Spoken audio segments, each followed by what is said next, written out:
On a certains magistrats qui disent « Quand je place un enfant, je sais qu'il va y avoir un gros risque de prostitution. » Tout le monde le sait et personne ne fait rien. Bonjour, je m'appelle Michel Amas, je suis avocat au barreau de Marseille et je suis spécialisé dans l'enfance placée.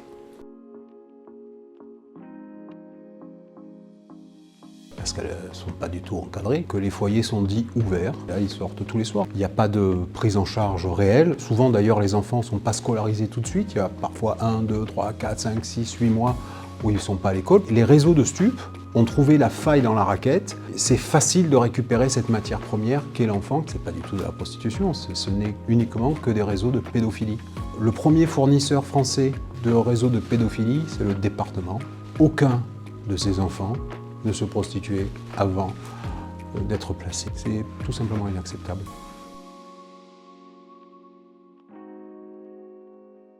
Il y a plusieurs sites. Vous pouvez acheter 1 heure, 2 heures, 3 heures, certaines pratiques, la prendre pour la partager comme un tapas. C'est en rose, il y a le nombre de roses qu'il faut, et c'est immédiat. C'est la même spontanéité que Uber. Dans tous les foyers de France, la matière première qui est l'enfant, il suffit d'aller ouvrir la porte puisqu'il n'y a personne qui la ferme.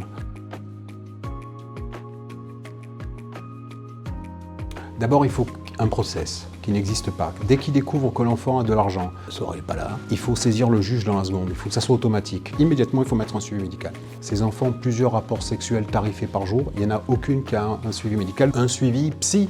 Parce qu'un enfant qui a des rapports multiples avec plein de gens, il faut un suivi psy. Il faut qu'immédiatement on tente de le rendre à la famille. Alors si les parents ne sont pas encore prêts, les grands-parents, les oncles, les tantes, la famille élargie, les amis, une autre obligation qui serait simple, pas du tout mise en œuvre, c'est que les foyers soient fermés. Nous, on est également beaucoup l'avocat de pensionnat, d'internat. Il n'y a pas un dossier de prostitution, je n'en ai pas un. Là, on confie les enfants à l'État et l'État les protège pas du tout. On a eu des conférences avec tous les groupes parlementaires, ils nous ont tous reçus. Tout le monde est enthousiaste, mon Dieu, quel beau combat. Dans la réalité, il ne se passe rien. L'État a une obligation de résultat. Le résultat du placement de l'enfant, c'est la prostitution. On a certains magistrats qui disent « Quand je place un enfant, je sais qu'il va y avoir un gros risque de prostitution. » Tout le monde le sait et personne ne fait rien. Et pour arriver jusqu'à vous, ça a été un chemin de croix pour arriver jusqu'à la presse.